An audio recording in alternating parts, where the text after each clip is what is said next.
Sut on nähty usein Ruisrockissa, mutta kuinka pitkä matka on Lounalavalta tuohon Niittylavalle? Okei, tällä tasolla niin matka on aika lyhyt mun kohdalla, mutta samaan aikaan siinä on tosi antoisa ja 2-3 levyä ja vain elämäätä ja muuta semmoista välissä. Siis, kyllä tässä on siis sanotaanko näin, että on aika työntäyteinen ollut tää 2 vuotta. Et 2014 me oltiin Lounalavalla ja 2016 me ollaan Päälavalla. Ja mulla on 3. levy tulossa kohta pihalle. Eli tässä on niinku tehty tekemällä musiikkia ja keikkoja ja satoja keikkoja. Niin en mä tiedä, ehkä se on semmoinen se matka. Okei, kiitos. Ruisrockissa viime vuosina nähty useita catsuit-asuja, jotka muistuttaa jonkun verran Mäkipeusun. Sun puku oli tänään tosi onnistunut. Kuka sut on pukenut tämän päivän keikkaan? Siis mä usein puen itseäni, mutta mulla on tämmönen ihan mahtava nainen kuin Lotta Luolamo, jonka kanssa me pallotellaan styleja ja se heittelee mulle palloa, että hei, et tsekkaa tässä on näitä ja näitä, että haluaisit tämmösen. Ja mä oon silleen, että jotain niinku tavallaan vaatelinkkejä ja se laittoi mulle joku tästä Lady Valot tässä Rotsissa. Se laittoi mulle, että Sanni hei, tässä olisi tämmönen, että miten olisi. Mä oon silleen, että tilaa toi mulle heti, pakko saada.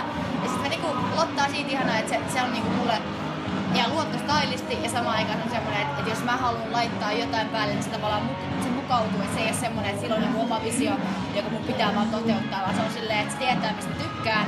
Se vaan niinku heittelee mulle täkyä, että jos nää, pistä noin, ne on hyvät. Et se Lotta on mulle kyllä ihan niinku mahtava kone. Niin oikeastaan, missä sä oot kaikkein erilaisia artisteja nykyään Suomessa, niin sä arkipäivästä nykyaikaista seksiä ja seksuaalisuuden todella rohkeasti sun sanoissa. Joo. Mikä on tietysti hieno asia, mutta mistä se juontaa juurensa? Varmaan sieltä, että meidän perheessä on aina puhuttu ihan kaikesta. Että ei ole ollut ikinä mitään semmosia asioita, mistä ei saisi puhua. Ja sen takia mä ehkä tykkään sanoa asioita niin kuin ne on. Koska se on musta jotenkin tässä maailmassa, jossa tuntuu, että kaikilla on tärkeää se, että miltä se kaikki mitä mä olen, niin näyttää ulospäin. Ja miten tavallaan voisin jotenkin kulkea sitä kultaista keskitietä, niin tavallaan kun kaikilla ihmisillä on ne nyanssit, kaikilla ihmisillä on äärimmäisiä tuntemuksia ja sitten taas hyvin tavallisia tuntemuksia, niin tavallaan se, että mä haluan mun biiseissä tuoda niin kaikista tavallisimmat asiat ja samaan aikaan ne kaikista niin kuin kiusallisimmat asiat, radikaalimmat asiat tavallaan. Että niin kuin rakkauden ja vihan ja turhautumisen ja sitä on hyvä biisi, kun soitaan. Aivan loistavaa. Niin, että tavallaan, en mä tiedä, mä en halua kahdota itteeni semmoiseen mun luomista siihen, että mun pitäisi jotenkin jollain tapaa vaan miellyttää jotain semmoista niin kuin ihmistä, joka saattaa vähän pelästyä. Koska mä tiedän, että jokainen ihminen ajattelee kuitenkin koko ajan kaikenlaista. Ne ajattelee ruokaa, ne ajattelee seksiä, ne ajattelee nukkumista, ne ajattelee toisia ihmisiä, ajattelee itteensä ja sitä oma pyörä pyörii näin. Niin tavallaan se, että jos sanoo vaan jotain asioita, mikä tapahtuu siellä sen pyörän sisällä, niin ei siinä ole no harm in it. Joo, totta. Sä oot nykyään ihmisten silmistä tosissaan niinku esiintyvä artisti, levyttävä artisti, mutta löytyy myös elokuvataustaa. Tullaanko Sanni näkemään nyt vielä tulevaisuudessa Miss Farkku Suomi-tyyppisissä suomalais-kotimaisissa elokuvissa? No ainakaan ei lähivuosina, koska mä teen niin täysillä musajuttua, että ei riitä tunnit päivässä, mutta olihan se hauska kokemus, se näyttelyhomma. En tiedä, saa nähdä, että mihin elämä vie. Mutta kyllä nyt mä kyllä pyrin keskittyä kaikin voimin tähän musiikkiin.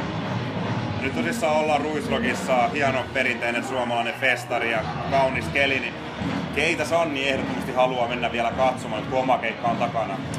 No, meidän pitää lähteä huomenna jatkaa matkaa, koska meillä on 2 keikkaa huomenna, mutta tänään Jack You ehdottomasti. Ja mä itse asiassa en ole katsonut, mitä muita täällä on tänään. Harvemmin tulee ehittyä katsoa keikkoja, kun mennään niin paikasta toiseen koko ajan. Ainakin Jack You. Sitten semmonen viimeinen kysymys, joka juontaa juuren sun biisiis, niin miten sä näet, että Sanni muistetaan 2080-luvulla?